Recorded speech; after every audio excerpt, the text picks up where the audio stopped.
Hi guys, so this video is going to be a video where I talk about my ride with Gabbana. This is like was just a normal day of flat work, and I do some pulls as well. But I just thought I'd talk you through what I do and why. So I walked for 5 to 10 minutes on loose reins first, very important to let her loosen up. I've picked up a contact and I'm going to walk a few times over these walking poles. You can see she puts one step between each pole. I have them set about 3.5 of my feet apart. I have very average size feet, but usually most horses are between 3 to 4 of your feet apart. Just depends on the size of their walk. Gabbana has quite a big walk, she's a very big horse. These poles are really great for their body awareness, so their proprioception. It teaches them to think about each foot individually, where like when you trot through poles, they use like their speed and their energy to trot through it, whereas in walk they have to really take the time and think about each pole by itself. These are just 3 poles on a little curve that I also walked over. But I do those walking poles every other day, and about 5 to 10 times each rein. Depends how many poles you put. I usually start with just 2 poles and build up to 4 or 6 or 8.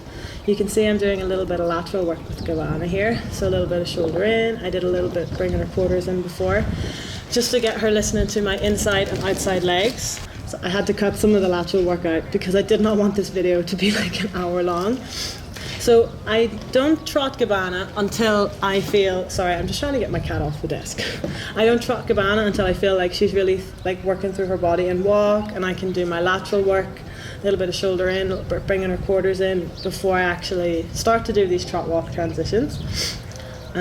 Because she's quite sharp, and I really want her like with me before I start. Like I would like never just start trotting on her, like I have to prepare. You can see she gets a little bit distracted there. There's like guys unloading a van, and the van is not normally there, so therefore the van deserves her attention. So I'm going to just keep repeating these transitions. You can see there she came back to walk nicely just from my seat. Now I'm going to change the rein because I was happy with the amount of trot walk transitions that I did. You can see there when I ask her to walk, she like hangs a bit on my reins and comes above the bridle. So like I obviously don't get upset with her. I just like come back to walk and do it again and keep repeating it until I get the transition I want. You can see again there, I asked her to walk, I used my seat, and she was like, nope, don't like that. So she put her head up and went above the bridle. So I'm just going to repeat it again and again until I feel that this part of the ride is good. I like to break my rides down into like little segments. So like I work on my walk and a little bit of lateral work, then I'll work on my trot walk transitions, then I'll like, you will see the rest throughout the video. But yeah, so I always like just try to make it like as simple as possible. You can see she's really on her toes here. I can't even remember what she was looking at. This was like 2 weeks ago. But whenever she tries to look at stuff, I just like keep my legs squeezed on her, not kicking her or anything, but just like letting her know I'm there. I give her a little pat there because she trotted past the van, and I could feel her like she was really aware of the van being there, but she didn't react like she did the first time. So those trot walk transitions are getting slightly better. I think I'm doing something shoulder in there. I can't really see. Yeah, I'm bringing her quarters in a little bit there again. You can see just that. It's not really a great angle to observe lateral work from, but her bum is on the inside track when her front legs are on the outside track. If you can see that, well done. So then I pop back into trot, and I am gonna start, not sure what I'm gonna start doing now. You can see she's a little bit more relaxed in her body now. She's starting to trot through better. You can see she's still hung like a little bit there in the trot walk transition, so I just do another one. I just stay and sit and trot. That one I'm happy with, then I stop, give her a little pat. So here I'm doing the walking poles again. I like to incorporate them into my flat work, so I don't just do them like mindlessly like 10 times in a row, because it doesn't really teach the horse anything. Like you can incorporate them into your flat work. You know, do transitions before and after them, canter up to them, walk over them, canter the other way, for example. Now here I'm going to start shortening and lengthening in the trot, and I put my leg on, ask her to go forward, and then she like puts her head up and tries to canter. So I just quietly bring her back to trot, and then again I'm going to just try to ask her to trot forward, and then I'm going to try and bring her back. I want to do most of it using my seat and my knees. I've taught all my horses that if I squeeze my knees it means slow down, like as well as my seat, because I find that really helps me. Obviously you have to train them to understand that. You can see she trots forward there quite nicely and doesn't like try to canter or throw her toys out of the pram. And then I just squeeze my knees and ask her to steady up again, which she does quite nicely. Obviously like she's not trotting at her full ability or collecting as much as she could. But when I first started to do this a few weeks ago, like she found it so difficult. Like she couldn't even like that trot that she just did there, that wouldn't have been possible like a month ago. She would have just like hung on the reins or like tried to canter or like bulled off with me. But she's really started to listen now.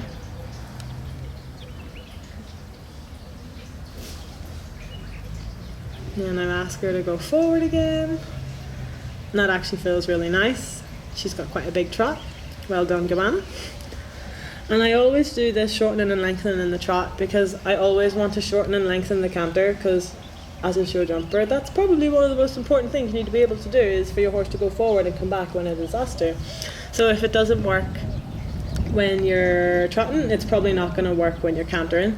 So that's why I always work on this first. I obviously try and change what I do every day a little bit, but the core principles are generally the same. Like I have the same general goals. I'll obviously change the exercises in the area where we work and not do everything in exactly the same order, because I don't like the horses to get bored and switched off and know that, okay, we do this, then we do that, then we do that, and then we're done.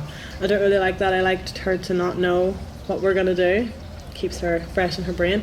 I'm going to shorten and lengthen on this side. I'm just trying to establish a nice trot first before I go powering down the long side. And when I do this shortening and lengthening in trot, I don't always do it long side short, like long side long trot and short side short trot. I change it up. I didn't this day, but I usually sometimes I'll collect her a little bit down the long side and then lengthen on the short sides, because a lot of them just learn that, oh, when you're on the long side I just go forward. She hasn't quite learned that yet, but that's why I always try to change it, just to avoid that like anticipation where they start to expect what you're going to ask for. And actually this was quite good. I don't think I did a huge pile of this. I'm going to start coming to the trot pulls, I think, after this video, after this clip. And when I got Gabbana, she literally couldn't even trot over a single pole. Like, she's jumped before and she has some experience. But yeah, every time I tried to trot over a single pole, she'd just jump with her front legs or her back legs or both, or leap in the air or something. You see here, she's like, oh my goodness, poles. And she's like so careful, like she's so sharp, like she doesn't, nothing gets by Gabbana. But I like that about her. She's really brave, like she's never ever stopped. Touch wood. I'm touching my head right now. You see she's much better through the poles that time. Now these poles look short, but they're actually like, one of my steps are like 5.5 feet. 5.5 of my feet, which is not short at all. And instead of lengthening, like you can see she was covering the poles quite easily there, but I don't want her to like, I don't want her any longer. I want her to take her time and like elevate over the poles instead of going flat over them. So you can see now she starts to look. She's a little bit better there. She gets a little bit better each time. At least she stops to look. The first time I turned the poles, always, she's like, oh my god, there is a monster underneath those. But in the yard that she came from, they only ever did like flat work or jumping. So there was no pole work. They just didn't do pole work. So that was kind of her education. And I do a lot of pole work and cavalettis. One, because it's good for me and my eye, and two, it's also good for the horse. It was really beneficial for her because she had just never done it. Like when I got her, sometimes she could literally feel like a 5-year-old, even though she's 8 now. You see she's much better through the poles this time. And the same with like building up to this point in the ride. Like I'm not going to do it to death. Like I'm going to do it a few times till I feel it's good. And then I'm going to stop. Like I want her to come relaxed, because you can see the first 2 times she came, she looked at the pole, she like straightened up her neck, she was like really unsure about it. I want her to come relaxed, like she has the last few times. And then we'll move on and then we'll do something else. See, that time was perfect. And see how she's not landing, she doesn't make the poles look so long there because she takes the time. I'm just going to give her a big pat, tell her how good she is. So I'm preparing to canter now. Just going to do another rein back. She used to really shoot backwards in the rein back and like put her head up and like really panic about it. She wasn't quite straight there, but I tend to not worry about that because she's doing it at least somewhat relaxed now, which wasn't what she used to do. Now, for the purposes of the length of this video, I've already warmed up in canter before this point that you're about to see. I did some shortening and lengthening in the canter like we did in the trot. I thought it was quite boring to watch, so I cut it out, and also otherwise this video would have been like 20 minutes long. So I'm gonna try now with her. I find her slightly easier in right canter than left, and my boyfriend rides her, he finds her the opposite way, so it's probably something to do with the rider, not so much the horse in her case. So I want to work a little bit on counter-canter, she finds it difficult to counter-canter, but it's really good for suppling her body and helping with her balance. So, see, before I even asked for the counter-canter, she's like, nope, tries to fly change. Because when I got her, like, she couldn't even do a flying change without, like, leaping in the air or jumping to the side. Because she'd obviously just come from a place where she'd been, like, produced with a load of other horses, and she just had to fly change, so they just kind of spurred her and that was it. But then she wasn't very relaxed about it, was very, like, anticipates it quite a lot. And like every time I go down a diagonal, she thinks that I want her to to fly change, and she fly changed there without me asking. So I'm just gonna stop her. I reined back a little bit there, the video cut out, and then I'm gonna go back on the rein that I was on, and then just try again. Like, I don't punish her for not getting it right because she finds it difficult. Like Gabbana, like, will do her best, but she just finds this exercise difficult. So I'm only gonna do it until we get it right once or twice, and then I'll leave it. You see there again, like, I'm trying to keep my outside bend and keep the canter, and she just keeps changing. So again, just don't get annoyed at her. I just pop back. She picked up the counter-canter there, of course. Just try to get her to relax, and then I'm gonna repeat it again. Counter-canter, like, although she finds it difficult, it also will help her fly changes, because it will just improve her balance overall. And actually, since I started counter-cantering the fly changes, she stopped leaping. So, and it also means that she's not choosing herself when to fly change. Like there, she really thought about it, and I put a little bit of my left leg on and bent her a little bit to the outside, and then she's like, okay, human, I will not change now. And actually, once she's counter-cantering, it's so easy. It's just getting into the counter-canter, because she has this like weird anticipation thing about the fly change, which I get, it's okay. But like, honestly, once I counter-canter, it feels so easy. These videos were taken like 2 weeks ago, probably. And like now I can even ride forward and back in the counter-canter. I'm sorry, I cut that bit out, my warm-up where I ride forward and back in the canter. That's really important as well. It's like a really important part of my warm-up, which I will include in another video, but it just made this video far too long. So I went from counter-canter back to normal canter, and I think I'm about to go back to counter-canter again. I think. I can't remember. Yeah, I think I'm gonna, yeah. And she really wants, like, she hardly tried to fly change there at all. And that was quite a sharp turn I made. Like, the turns in circles are very difficult for horses in counter-canter, especially her size. She's like 177 centimeters at the wither, so she's a big girl.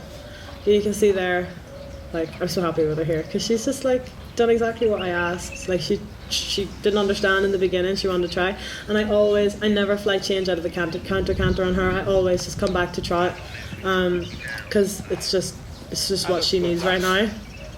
I don't want to obviously teach her to fly change from counter-canter whenever I've spent like 20 minutes, or well, not 20 minutes, that's exaggeration, like 10 minutes trying to get her not to fly change. And I'm going to try the same on the left rein now. Obviously, I warmed up both sides in canter, shortening and lengthening before I started doing this counter-canter exercise. I find her a little bit more difficult on the left rein, but also a little bit my weaker side. So I'm going to ask her to counter-canter now, and she is pretty adamant that we should fly change.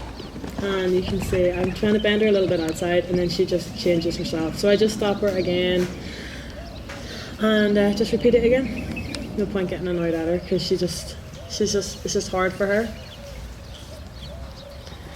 And I think this time we actually managed to nail it, finally.